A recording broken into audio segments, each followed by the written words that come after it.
दोस्तों, कल मेरी एक पाकिस्तान में दोस्त से बात हो रही थी जो मेरा स्कूल फेलो है, और वो हालात की वजह से काफ़ी ज़्यादा परेशान था और वो चाह रहा था कि वो यहाँ ऑस्ट्रेलिया मेरे पास आए और मुझसे पूछ रहा था कि मैं किस तरह से यहाँ पे आ सकता हूँ, क्या क्या अपॉर्चुनिटीज़ हैं। इवन वो इतना ज़्यादा डिसअपॉइंट था कि वो कह रहा था कि यार अगर मैं स्टूडेंट वीज़ा पे पाकिस्तान से ऑस्ट्रेलिया आऊँ इस एज के अंदर तो ये बेहतर एक ख्याल होगा या नहीं होगा, और इसके अंदर क्या क्या अपॉर्चुनिटीज़ हैं और किस तरह से वो अपनी फैमिली को एक बेहतर यहाँ पर आकर मुस्तकबिल दे सकता है। साथ साथ वो मुझसे एक्सपेंसेस का भी पूछ रहा था। और पिछले दिनों मैं न्यूज़ के अंदर भी देख रहा था कि आजकल एक बड़ी डिबेट चल रही है पाकिस्तान के अंदर कि इस साल तकरीबन 7.5 लाख पाकिस्तानी पाकिस्तान छोड़कर बाहर की कंट्रीज़ में गए हैं। हालांकि उसमें से ज़्यादातर वो लोग हैं जो गल्फ़ कंट्रीज़ में गए हैं, वहाँ पर जाकर बेचारे लेबर क्लास में जॉब्स करते हैं।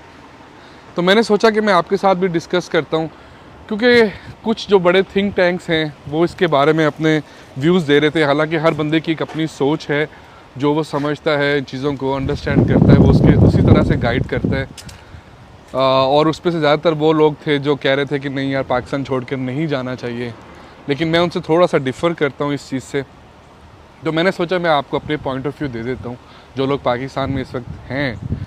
और मेरा पॉइंट ऑफ व्यू यार ये है कि अगर आपके पास अपॉर्चुनिटी है और आपके पास अगर वसाइल हैं तो आपको ज़रूर आना चाहिए। जो लोग पाकिस्तान में बैठ के ये बात कहते हैं ना कि यार हमें मुल्क छोड़कर नहीं जाना चाहिए या बाकी लोग चले गए तो हम क्यों जाएं, हमें यहाँ पे मुल्क की खिदमत करनी चाहिए, या तो वो लोग हैं जो बड़े बड़े पॉलिटिशियंस हैं, ब्यूरोक्रेट्स के बच्चे हैं, या फिर उनके बड़े बिजनेसेस हैं, या फिर वो लोग हैं जो जा नहीं सकते, जिनके पास अपॉर्चुनिटी ही नहीं है, तो वो एंड पे आके ये कहते हैं कि हमने पाकिस्तान छोड़ के नहीं जाना। अलबत्ता जो लोग जा सकते हैं वो ज़रूर जाते हैं, और आपके पास भी अगर अपॉर्चुनिटी और वसाइल हैं तो आपको एक दफ़ा इस अपॉर्चुनिटी को ज़रूर अवेल करना चाहिए। अब मैं आपको एक छोटी सी मिसाल देता हूँ कि मैं यहाँ पर तकरीबन 10 साल पहले स्टूडेंट वीज़ा पे आया था।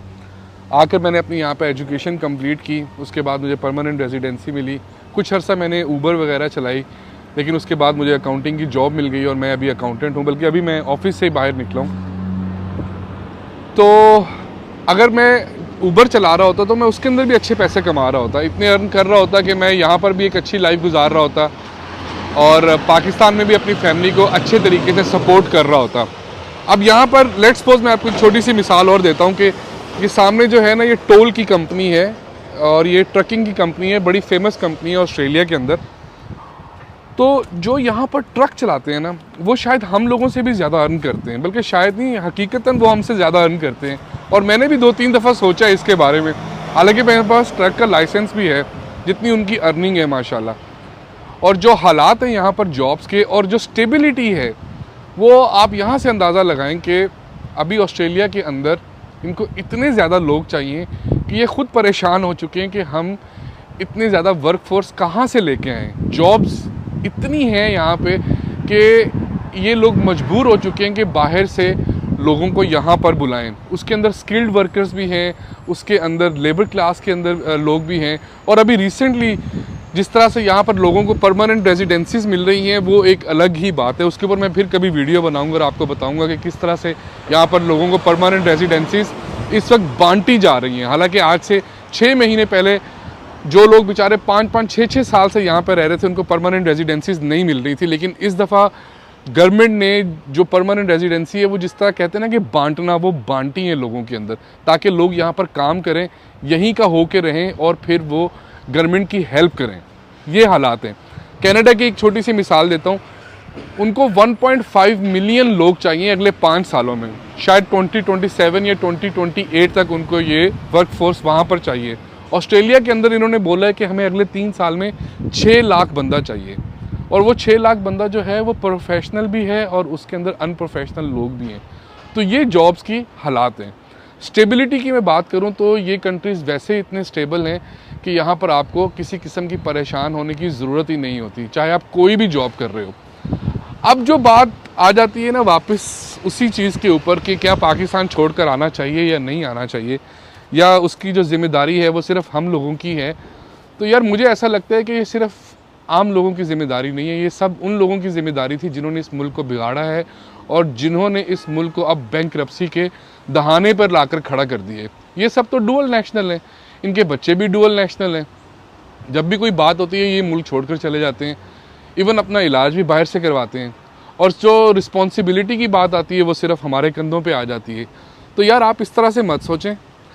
आप अगर आना चाह रहे हैं या आ सकते हैं तो ज़रूर आएँ, और अगर पेरेंट्स ये चीज़ देख रहे हैं तो मैं आपको ये ज़रूर मशवरा दूंगा कि आप अपनी फैमिली में से अपने एक बच्चे को तो ज़रूर बाहर भेजें। क्योंकि मैंने यहाँ पर देखा है यार, लोग यहाँ पर आकर कमाते हैं और वो अर्न करके फिर at the end of the day हम सब पाकिस्तान ही पैसे वापस भेजते हैं, अपनी मोस्टली इन्वेस्टमेंट्स वहीं पे करते हैं।